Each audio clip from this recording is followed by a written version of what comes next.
Terus niki terus ngaji wingi sing teng Bukhari. Ngaji ini untuk konteks ini bersifat tertutup. Jadi yang nggak ikut ngaji bukan usah. Kalaupun dengarkan rekamannya harus dipandu ya, karena ini sensitif. Ini sensitif. Hadis fitnah itu dimulai dari tragedi-tragedi yang akan dialami umat Islam. Terus di akhir hayatnya Nabi itu sering ngendikan bahwa urusan kalian yang akan datang itu yuradu aliyah, semuanya pernah ditampilkan kepada saya, termasuk tragedi-tragedi kemanusiaan yang akan dialami umat ini. Itu di akhir-akhir hayat Nabi sering ngendikan bahwa saya sebagai Nabi, sebagai Rasul, yuradu aliyah amrukum, termasuk semua dipintaskan ke saya, ditampilkan ke saya. Jadi sehingga Nabi melihat umat akan mengalami apa itu ya kayak melihat video, melihat TV. Termasuk tragedi KBPT Said Husain. Nah, ketika itu sudah menjadi keputusan Tuhan, keputusan Allah, Nabi itu hanya bisa memandu secara syariat. Tapi Nabi tidak bisa merubah itu sebagai takdir. Ya kalau mukadimah ini, Nabi sebagai Nabi, karena itu sudah diketahui sebagai takdir Allah itu, ya hanya melihat itu sebagai takdir. Tapi tidak bisa merubah takdir itu, hanya memandu secara syariat. Nah, panduan secara syariat itu dimulai dari misalnya sataf tariku umati salasan wasafina firqah, bahwa umatku nanti akan menjadi 73 kelompok, semuanya sesat di neraka kecuali satu. Ya, Nabi hanya punya panduan satu, itu siapa ya Rasulullah? Qol ma'ana alihil yawma wasabi, orang-orang yang berpegangan sunnah saya dan sunnah para sahabat. Nah, itu banyak hadis-hadis di akhir hayatnya Nabi itu sering pesen begitu. Nah, coba tengah sini jenengan kalkulasi maling. Ini kan teng Bukhari diterangkan ketika banyak fitnah itu ngendikane Nabi ini kan dipandu talzam jama'atal muslimin, kita harus ikut mayoritas. Ini rungono tenan. Apapun kecewa sampeyan terhadap komunitas tertentu atau partai tertentu atau ormas tertentu, kita harus ikut mayoritas. Sebenarnya kalau ngaji tempat-tempat saya bilang, saya sebagai orang alim, kemungkinan saya itu kalau tidak NU ya Muhammadiyah, selagi NU Muhammadiyah itu mayoritas, ya saya kalau tidak NU ya apa? Muhammadiyah. Partai juga gitu, saya ikut partai yang mayoritas, yang mainstream, yang umum-umum. Karena bisa dihitung ya, kalau setiap kebenaran itu diekspresikan lewat partai atau lewat ormas tertentu, berapa sih kebenaran bisa kita lakukan? Kita tidak usah nyebut contoh ya, misalnya sampean meyakini satu kebenaran A dan B, kemudian bikin partai, paling banter kamu sebagai manusia atau hanya bisa melakukan A dan B. Ada partai tertentu yang ingin memperjuangkan kebenaran tertentu, paling banter hanya memperjuangkan 1-2 bentuk kebenaran. Nah, masalahnya ketika semua ini punya ruang gerak untuk bikin kelompok, kelompok ini akan menjadi banyak dan nggak terkendali. Semuanya punya bendera sendiri, punya partai sendiri, punya ormas sendiri. Coba sekarang tuh sampean kalau melihat di berita-berita, berapa kelompok yang atas nama karena Nabi serbanan hitam merasa harus serbanan hitam. Karena ada riwayat bahwa Nabi itu pilokan, terus kemudian mereka kalau sudah pakai pilok merasa mengikuti sunnah Nabi, yang nggak pakai pilok enggak. Memang Nabi itu pakai semir. Dulu semua riwayat mengatakan Nabi Abu Bakar semua itu pakai semir. Ya gaul, Nabi lah itu pakai semir. Dan Nabi itu gaul pakai semir. Tapi semir yang sunat itu memang merah. Di kitab-kitab fikih semir yang sunat sama. Lagi sing nate ngaji fikih semir itu nggak malah haram kok. Sing sunat apa? Merah. Lah jadi misalnya dari KNO atau semir ada apa ke daerah wah gaul banget. Akhirnya ada kelompok tertentu niru semirane Nabi itu sebagai kelompok tertentu. Begitu terus. Nah itu kalau kita turuti itu akan menjadi faksi-faksi, kelompok-kelompok kecil yang akan menyulitkan. Sebab itu Nabi mandu kalau sudah fitnah banyak itu talzam jama'atul muslimin. Kamu harus ikut mayoritas. Coba sekarang misalnya menyangkut Jumatan saja. Berapa masjid yang mengharamkan dipakai kelompok lain? Dan berapa masjid yang digeruduk, dirubuhkan oleh kelompok lain pula? Hanya karena satu keyakinan kebenaran kemudian diekspresikan dalam bentuk ibadah. Misalnya masjidnya A beda dengan B. B dengan apa? C. Itu kalau dituruti tidak ada selesainya. Nah itu Nabi berpesan, kalau ada kelompok Islam yang sedang solid, kok ada yang ingin memecah, itu boleh diperangi. Fadribu bisa itu boleh dilawan, bahkan harus dilawan dengan kekerasan. Kalau harus dengan kekerasan ya boleh pakai kekerasan. Lalu itu kenapa Nabi se-ekstrim itu sampai menghentikan Fadribu bisa, orang itu harus dilawan dengan kekerasan. Ya tentu kalau kekerasan itu harus menjadi alternatif terakhir. Tapi yang jelas harus dilawan ya. Dalam teori modern ya harus dilawan. Tidak harus dengan pedang, harus dilawan. Kita punya sejarah dulu ya. Kayak dulu ketika mainstream Islam di Indonesia itu mengikuti pola NU atau Muhammadiyah. Dulu kita punya LDII. Punya Darul Islam yang dipimpin Kartosuwiryo. Kebetulan tetangga saya dulu orang Rembang, orang Sulang, daerah saya. Kemudian ada gerakan Aceh Merdeka. Kemudian ada Junduwo, ada kelompok-kelompok yang karena terinspirasi oleh Islam, termasuk kelompok pembunuh diri dan sebagainya.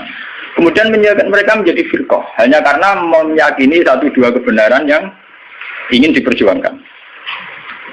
Tapi kelompok ini kan tidak mayoritas terus risikonya kan kurang komunikasi, kurang konsultasi, kurang silaturahim dengan kelompok lain.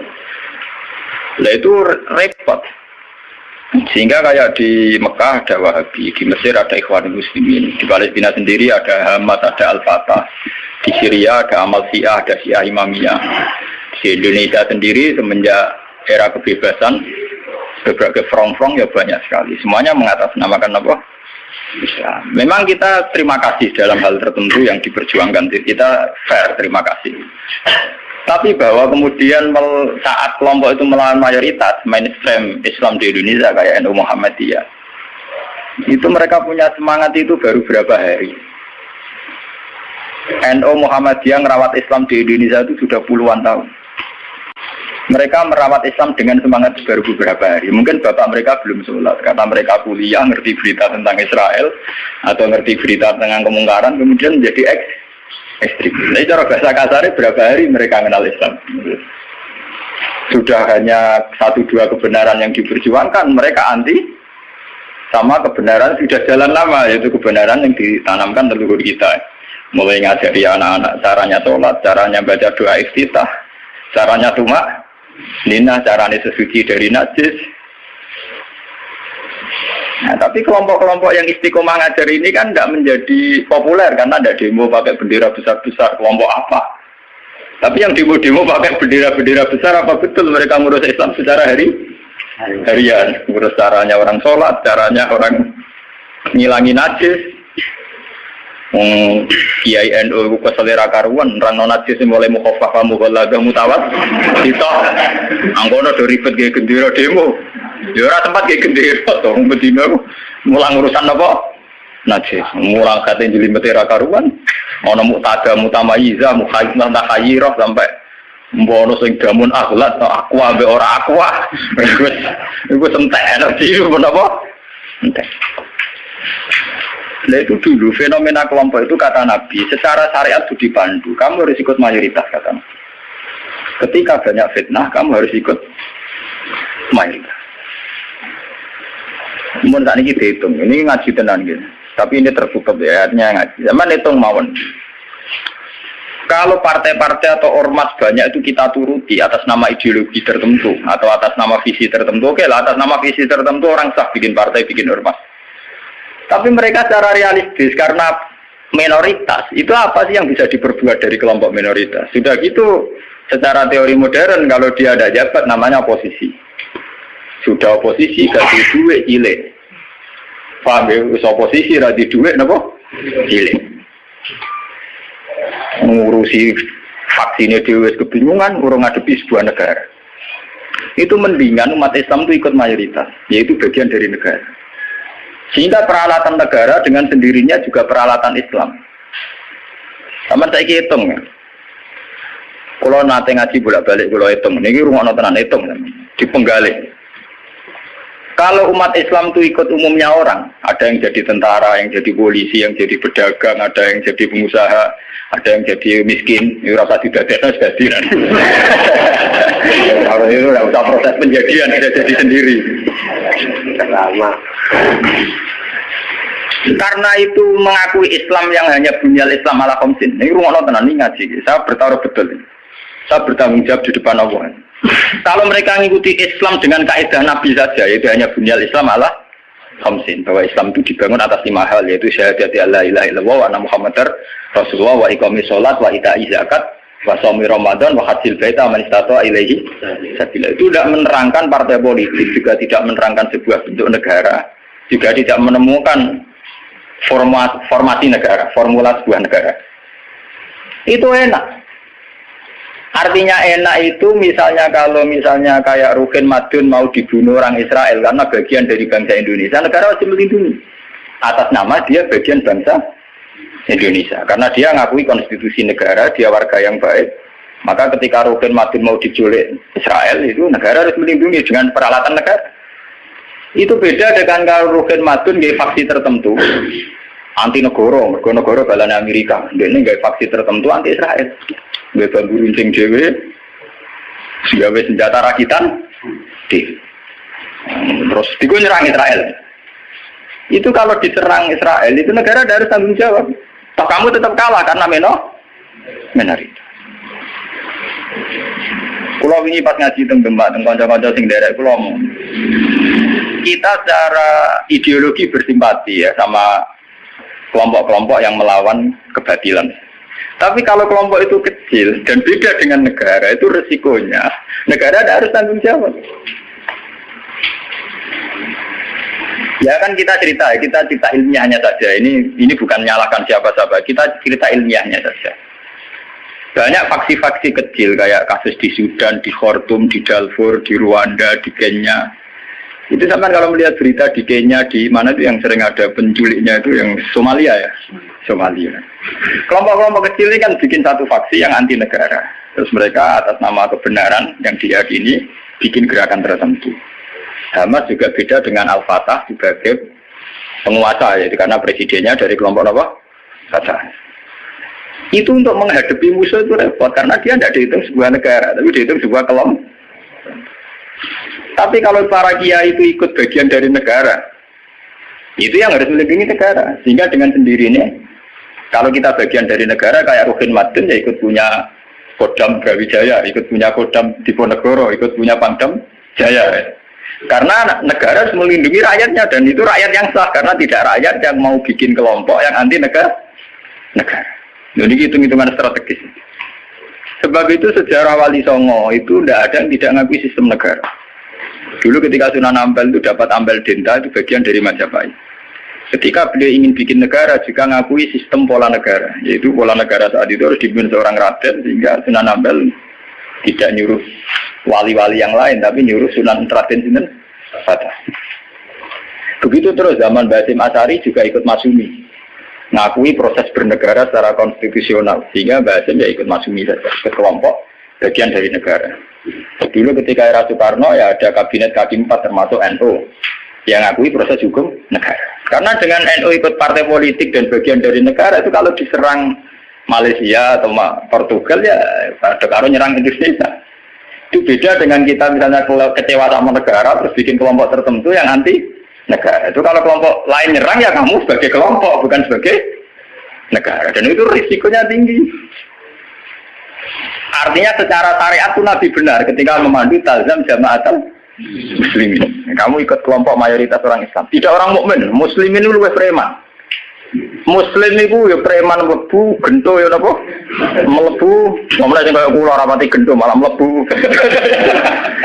Lho nggih karena aturan Islam, kalau dalam terminologi agama, muslim itu kelasnya itu paling rendah, paling umum. Karena kelas pertama itu Islam, terus iman, terus ihsan. Makanya di Quran itu qolatil a'rabu amanna. Qul lam tu'minu walakin qulu aslamna. Di Quran qolatil a'rab amanna. Wong desa muni amanna. Sajane urung level e muni amanna, lagi aslam. Nah, padahal Nabi nyuruh talzam jamaatul muslim. Wis pokoke kalau umum wong Islam. Mana kula pun bolak-balik cerita. Saya ini termasuk ulama yang mboten nate salat tahiyat masjid diwarang. Mergo umum wong ra salat melu ra salat. Saking kula lho guys, tapi aja tiru lho. Karena saya begitu berangkat dari muata ilmu saya gitu loh. Jadi orang krono kaslan tak hitung secara strategi menapa. Nah, toko-toko kula tak ngene kula seneng. Wah, cocok ya, ini Gus Pak, umumnya wong. Yang ulang gereja gitu biasa, marung di pasar gitu biasa, santai mawon. Nanti bakulnya gitu bangga, Gus Pak sering jarang meriki. Aku loh terlalu urusan orang cerita ulama marung muruah orang buan. Bapak yang umumnya mau Islam lu marung, ya napa? Termasuk umumnya kasus sida dua. Akhirnya gak temen-temen. Misalnya nyenengi tonggo selingkuh, akhirnya gak temen-temen. Pokoknya saya ngomong-ngomong mah. Ini penting ya. Kenapa saya mengatakan ini penting? Jika kamu ngitung umat Islam yang soleh saja, maka mayoritas Islam di Indonesia itu hanya 2%. Paling sing soleh orang Islam hanya 2%. Jika kamu ngitung yang agak soleh, maka paling jumlahnya 10%. Coba kalau kamu hitung, pokoknya yang ber-KTP Islam, maka jumlah kita bisa 80%.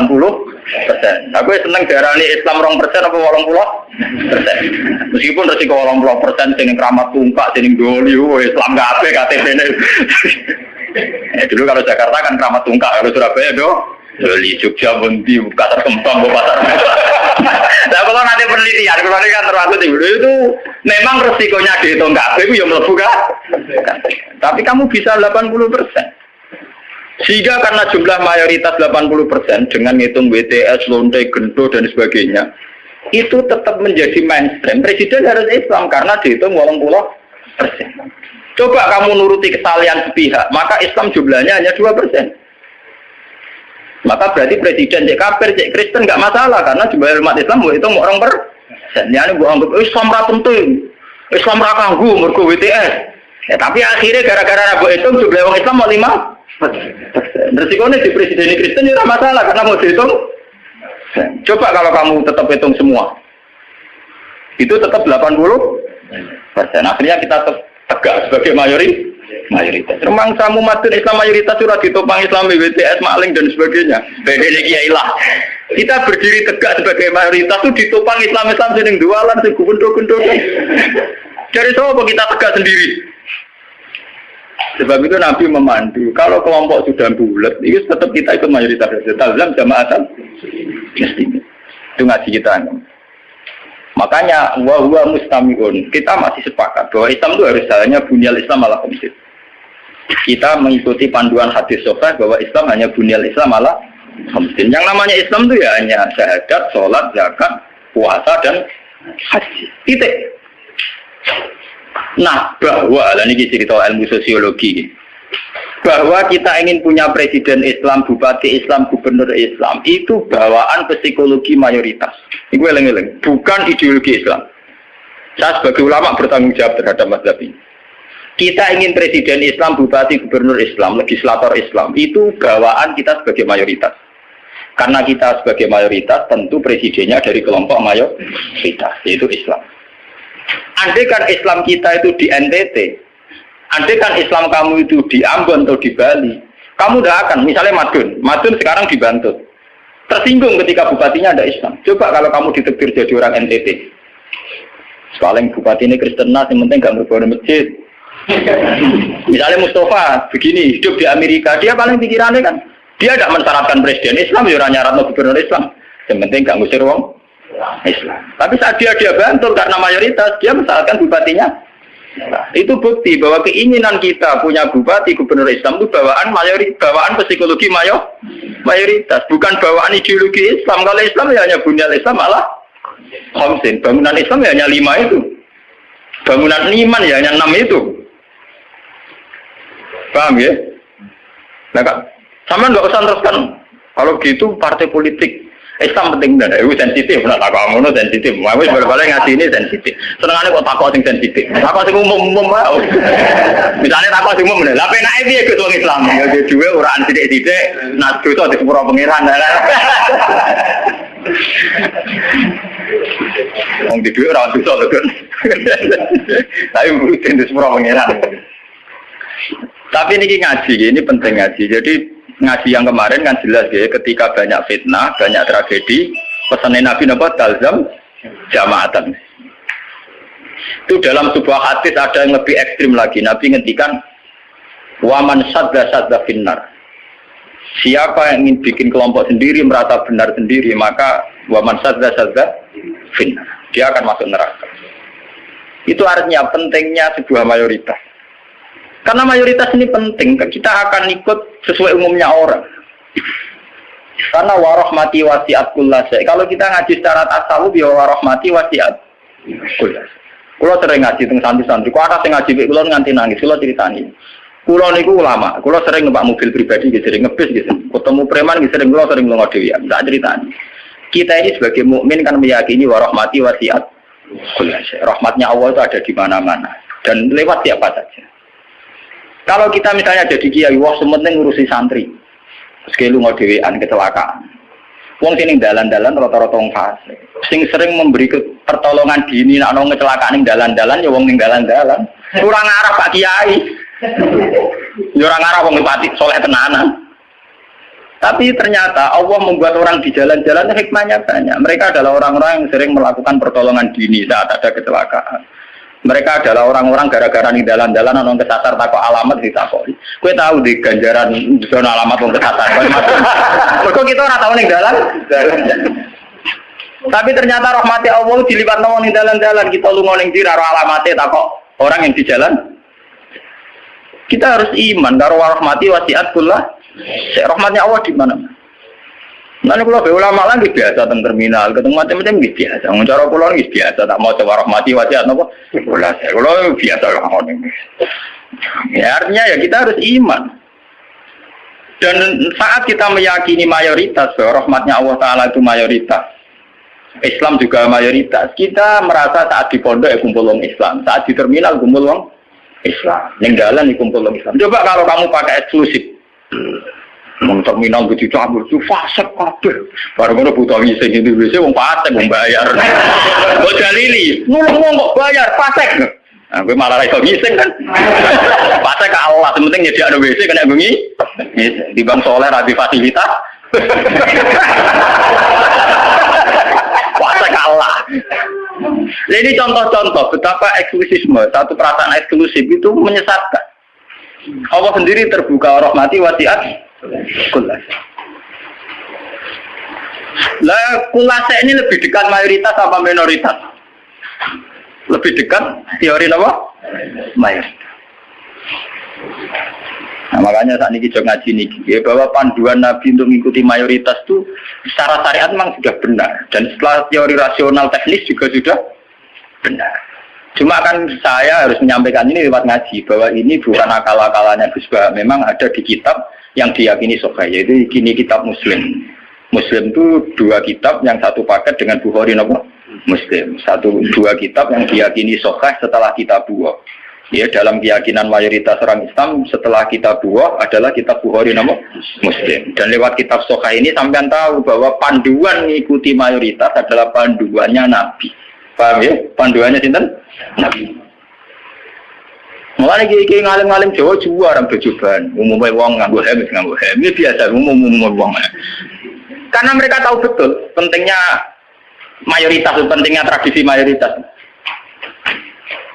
Mereka jarang orang-orang alim memaksakan jubahan, maksudnya paling kadang-kadang Jumatan bin macam, tapi ini mohon ya wong tertentu jubarang gitu, wong alim. Nah rapati ngalim kata, tapi nak jubarang mau dapat terus. Wong alim-alim kali beru mesti biasa-biasa lah. Panas. Betul gue ya tenang. Sing umum-umum mawon. Mohon ora terusaken saniki. Lah ketika kebenaran itu ternyata tidak sesuai dengan perilaku pejabat atau perilaku sebuah pemerintahan itu kayak apa? Nah ini terus babu wujubil ingkar ala lumara fima yukhalifu syar'a wa tarki qitalihim ma sallallahu wa nahwi dzalik. Ini panduan bagaimana ketika kebenaran itu benturan dengan pejabat-pejabat yang korup, yang salah, dengan hukum-hukum pemerintahan yang salah, itu gimana? Ini langsung kalau baca hadisnya. Bahwa saat demikian kita wajib ingkar tapi tidak harus perang. Ini kalau baca. Haddatsana Haddad bin Khalid, haddatsana Hammam bin Yahya, haddatsana Qatadah anil Hasan, Ad-Dubbah bin Mihsan, an Ummi Salamah, anna Rasulullah sallallahu alaihi wasallam. Satakunu umara'u fata'rifuna wa tunkirun. Faman arafa bari'a wa man ankara salima. Walakin man radiya wa taba'a. Qalu afala nuqatiluhum qala la ma sallab. Ini panduan saat kita sebagai orang soleh ngadepi pejabat-pejabat yang nakal misalnya. Saat aku nu bakal ono sapa umaro, pira-pira pemimpin, pira-pira amir, pira-pira pemimpin. Pemimpin ini iso pejabat, iso pemimpin kultural, pemimpin ormas, wae pemimpin umaro jamu amir. Fatarifuna mongko kenal sira kabeh tapi watung kiruna lan ingkar sira kabeh. Kowe iso kenal tapi ya ingkar karena ya mungkin perilakunya sing enggak bener. Faman arafa baria. Faman mongko te sapane wong arafa gelem kenal sapa man baria, mongko bebas sapa man. Maksudnya kenal ya terus iso milah-milah mana yang baik, mana yang buruk. Waman te sapane wong angkara iku ingkar sapa man, salima mongko selamat sapa man. Kowe ra kenal bupati atau gubernur atau pejabat sing korup sing nakal. Iku sing ingkar selamat. Lah sing ra selamat sapa? Melane mati korupsi ini iku. Walakin man rodiya wa ta. Walakin man rodiya, tetapi nek sing ra selamat yo rido cocok wa ta ya anut wah cocok pinten. Mergo untuk bagi bagian. Satu rumah ono tuh biasa wae. Biasa wae. Perkara ngene walakin man rodiya napa? Fataba. Lah ini antike Nabi, beliau yaitu tadi ikut mayoritas. Nabi ditanya, "Qalu, ketika kita melihat pejabat yang mungkar, yang enggak bener, afala nuqatiluhum? Ana ta ora merangi kita hum ing umar? Napa boten diperangi mawon ya Rasulullah? Kudeta mawon." Wala dawuh sapa Nabi, "La ojo." La ojo. Masallahu selagine mereka iso salat. Ini menunjukkan gitu bahwa ini loh, ini hadis sahih bahwa ajaran Nabi untuk melihat kemungkaran itu tidak ada, yang ajarannya itu disuruh revolusi pakai kudeta itu tidak. Apalah nuqatiluhum, jawab Nabi napa? Lah jangan. Apa tidak kita perangi ya Rasulullah? Jawab Nabi napa? Jangan. Tapi antike Nabi itu hanya punya syarat satu, lama sholat, selagi pejabat-pejabat itu masih sholat. Ini ngaji kelas tinggi, amun salah paham. Kenapa Nabi hanya minta syarat satu sholat? Bagi seorang Nabi, selagi dunia ini masih ada orang sujud kepada Allah, masih menjaga konstitusi agama yang berupa sholat, yang disembah masih Allah, itu masih normal. Mungkin pejabat itu punya kesalahan, dia korupsi, dia menggencet rakyat, dia apa. Tapi selagi dia sholat, kata Nabi itu tidak boleh revolusi. Nah itu kan menjadi misteri. Apa kira-kira alasannya Nabi kok hanya bersyarat lama sholat selagi masih sholat? Kemungkinannya dua. Kemungkinan secara teori ulama lagi. Secara teori ulama, kalau ulang lagi, ini sudah di luar teori sosiologi, teori demokrasi masalahnya. Ini harus pakai teori ulama. Kalau teori demokrasi kan kalau mayoritas protes dan sah secara pemilu ya sah dia jabat, yang minoritas menjadi oposisi. Kalau dalam teori demokrasi kan gitu. Cuma kalau banyak teori demokrasi kan kalau satu Indonesia maling semua terus partai maling mayoritas ya yang jabat harus maling. Makanya kalau ingin BTS itu supaya legal, Indonesia jadi BTS bikin partai lonte itu kalau menang ya jabat. Karena yang dipakai demokrasi adalah suara terbanyak. Loh iya, resikonya demokrasi kan suara terbanyak harus dilegalkan mimpin kan.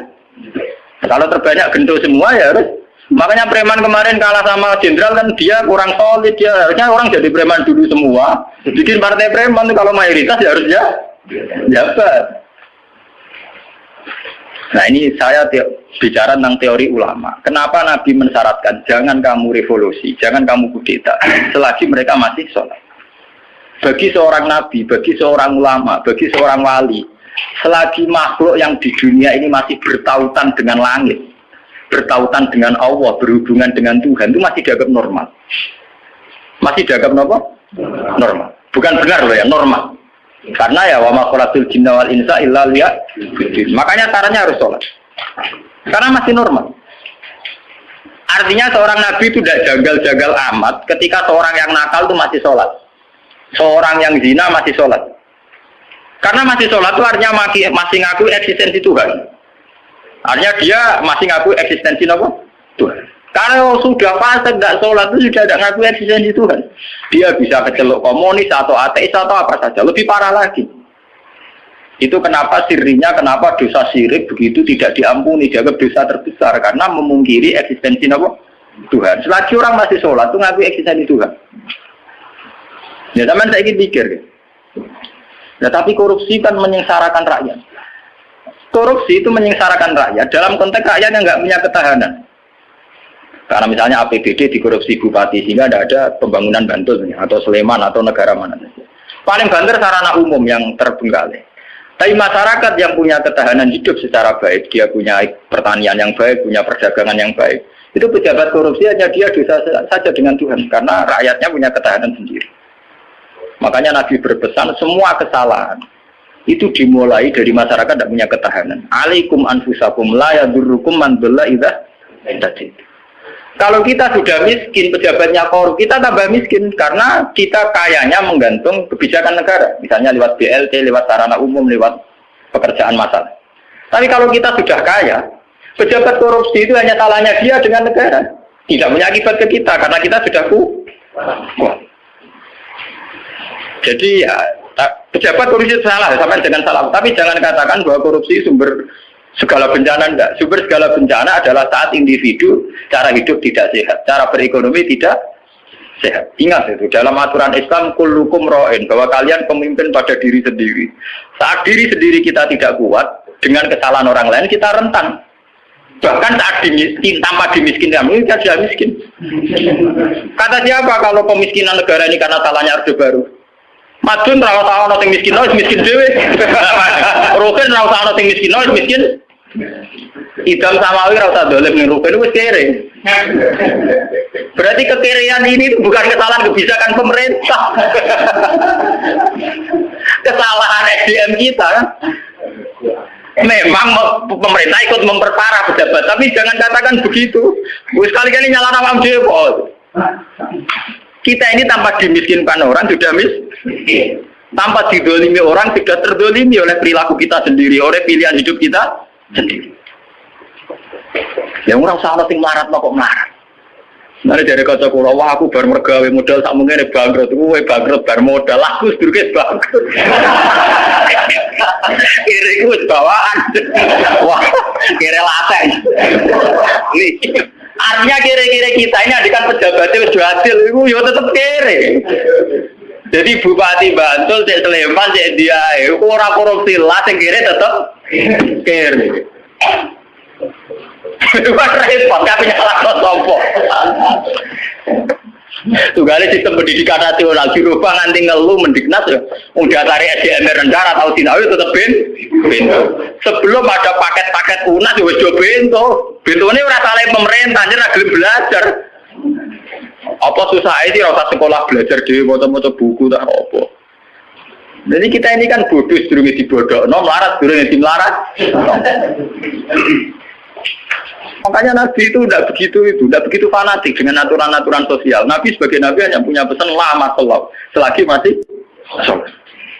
Selagi di alam raya ini masih ada orang yang mentautkan, yang mengkaitkan hubungan hidup di dunia ini dengan Allah, dengan Tuhan itu masih normal. Oleh Nabi dianggap masih normal. Jika Nabi kalau nyurati raja-raja ya kamu masuk Islam. Setelah Islam kamu selamat. Itu Nabi tidak ada syarat bahwa kamu harus menjadi rakyat saya, pengikut saya itu enggak. Karena ya seorang Nabi itu hanya butuhnya supaya dia manusia di alam raya ini punya tautan, punya hubungan dengan hukum Tuhan. Makanya Nabi ngendikan lama sholat, selagi masih sholat. Itu kemungkinan pertama. Kemungkinan kedua, Nabi masih berharap dengan sholat itu, kalaupun dia nakal, tidak nakal-nakal lama. Tidak mungkin seorang yang sholat istiqomah, kemudian nakalnya nakal-nakal lama. Karena tidak mungkin dengan kekuatan sholat itu kemudian menjadikan perzinaan menjadi kebutuhan. Menjadikan minum menjadi kebutuhan. Paling aksiden. Kelebihannya orang sholat, kalaupun dia zina itu aksiden. Gak kuat ngempet, kecelakaan. Apa nyabu, gak kuat ngempet, kecelakaan. Dia tidak akan menjadikan kecelakaan atau kesalahan kayak zina minum sebagai kebutuhan. Itu beda dengan orang yang tidak beragama. Bisa menjadikan fisik kebutuhan, minum kebutuhan, nyabu kebutuhan. Kelebihannya agama adalah sebuah kesalahan itu hanya aksiden, kecelakaan, kepleset. Mulanya dalam bahasa tasawuf darani kepleset. Dia berkomitmen anti zina cuma karena sebagai manusia tahu kepleset zina. Dia anti narkoba, kepleset narkoba. Dia tetap anti kemungkaran sebagai manusia kepleset di kemungkaran. Itu beda dengan saat kita ateis atau komunis. Kita dari awal tidak percaya surga neraka, tidak percaya Tuhan, tidak percaya sanksi. Maka semua kesalahan ini ada salah, ada benar. Nah, itu tidak normal. Cara Nabi kalau kondisi sudah gitu itu sangat tidak normal. Paham ya? Makanya harus dibedakan kesalahan yang menjadi kebutuhan dengan kesalahan menjadi aksiden, hanya kecelakaan. Ya kayak Rokan sebagai sufi ya kan merem, tapi sebagai wong ya kadang kecelakaan dulu orang ayu. Tapi dia yakin itu dosa, ya yakin dan ya istighfar. Itu kelebihannya agama kan gitu. Orang ya di ruang salah tapi balik meneh, salah balik meneh. Makanya bahasanya orang agama itu kan munib, orang yang mudah kembali. Ya karena kesasar barang mulai meneh. Jadinya munib, rojak. Agama itu ya syaratnya kan gampang, munib, ya mudah kembali. Bar kesasar tidak balik meneh, kesasar meneh balik meneh. Lah sing repot nak ucul tenan ya. Ora mun parah dak niku. Makanya Nabi hanya punya syarat sholat. Maksudnya sholat ya itu terus sekarang saya buka lagi kemungkinan ketiga. Sholat di situ tuh bisa bahasa secara personernya menyebut satu bentuk, ya bentuk sholat. Ada mungkin artinya itu institusi ibadah. Apa institusi apa? Ibadah. Selagi mereka masih membolehkan orang sholat atau selagi institusi agama itu masih boleh jalan. Karena kita hidup di negara macam-macam. Kalau di Indonesia presiden tidak sholat itu jelek. Coba kalau sampean warga Singapura atau sampean ditegur menjadi warga Thailand. Tentu kita sebagai muslim dipatani di Thailand hanya bersyarat yang penting pemerintahan tidak memberangus masjid. Yang penting pemerintahan tidak mengganggu aktivitas masjid. Makanya masalah saja artinya selagi tidak menghalangi institusi agama yang bernama sholat. Bisa saja pejabatnya itu tidak sholat. Kayak kita misalnya ditegur dari warga Thailand atau kita warga Singapura. Mungkin PM-PM-nya tidak sholat, pejabatnya tidak sholat. Tapi masalah bagi kita saat tidak sholat melarang orang sholat. Dan tidak menjadi masalah kita saat mereka ada sholat, tapi tidak melarang institusi sholat. Paham ya? Artinya selagi masih tidak menghalang-halangi institusi agama yang bernama sholat, itu kita tidak usah revolusi. Kecuali kalau sudah menghalang-halangi sholat. Makanya di Quran diterangkan, masalah perang itu harus kita lakukan. Ketika ada lagu dimat suami wa biya'u wa sholawat wa masajidu yudkaru bihasmuwahi kasih. Itu hebatnya Quran. Jadi dari awal Quran itu ingin sekali gak ada perang. Kecuali kalau simbol-simbol agama dihalang-halangi, dihanguskan. Makanya di Quran nonton ayat walau la daf'u hinna tabadhum bibadil lahud dimat suami'u wa biya'u wa sholawatu wa mata jita yuzkaru fi hasmuwahi katsiran wa la yansurunallahi mayyan. Oke, ada perang kalau simbol-simbol agama, institusi agama sudah dilanggar. Yaitu misalnya masjid tidak boleh berdiri, orang tidak boleh sholat. Nah kita sebagai ulama, sebagai seorang muslim, perhitungan kita sederhana. Selagi bangsa Indonesia atau pejabat Indonesia tidak menghalang-halangi institusi yang bernama sholat, ibadah, kita harus mengakui itu pemerintahan yang sah. Karena kita sebagai orang yang beragama, hitung-hitungan kita sholat saja. Orang untuk duit atau orang pokoknya kalau itu hitung-hitungan ya. Aku nak umat ulama itu ya, umat ulama yang ini gitu, nak umat gendone ya ngitung duit. Ya karena umat. Mari dosane kan mau accident, cuma kecelakaan. Orang laten, orang dosa apa? Kan rum komunis kan kita ada komunis orang. Makanya lama sholat itu bisa saja artinya yang penting institusi sholat itu tidak terganggu. Makanya banyak dulu ulama-ulama dulu yang hidup di Tashkent, di Azerbaijan. Dulu Imam Bukhari itu orang mana? Sampai kira orang Bukhari itu orang Mekah atau Madinah? Tidak, dia orang Azerbaijan. Sekarang ikut Tashkent. Makanya kalau kitab-kitab dulu namanya As-Samarqandi. Samarqandi itu Tashkent. Sekarang kalau tidak ikut Ukraina atau Azerbaijan, makanya kawasan sana di Bukhara. Itu dulu ya biasa saja mereka punya raja yang tidak Islam atau apa. Biasanya taruhannya raja itu baik, tidak menghalangi orang sholat. Makanya dulu Nabi ketika di Mekah ya biasa hijrah ke Habasah ke Ethiopia. Saat itu rajanya tidak Islam. Nabi mengira diperlakukan secara baik. Artinya saat Nabi beragama tidak dilarang. Ternyata di Ethiopia, di Habasah saat Nabi beragama dilarang. Artinya ukurannya itu tidak harus Islam. Tapi yang penting saat kita beragama tidak dihalang-halangi. Paham ya? Dalam tarikh kita kan begitu tuh. Makanya Nabi perhitungannya satu.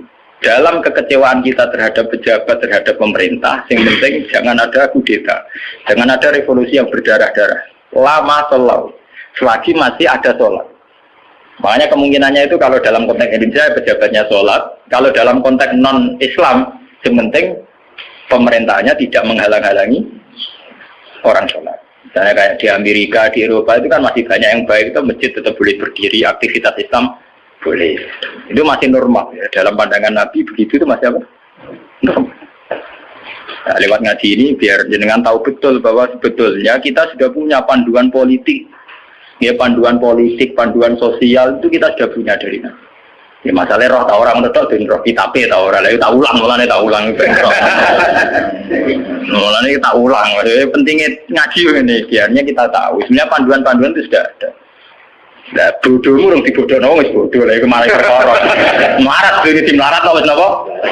Mbok melarat ngenteni di melaratno wong. Jadi keren.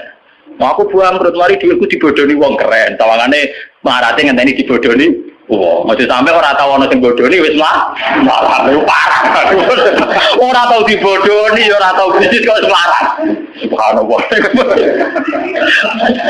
Melarat itu ngapain toh?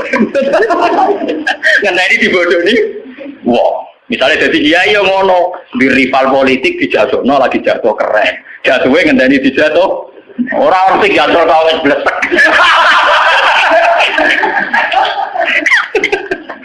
Mau jatuh ngenteni harus jatuh tahu kan lumayan.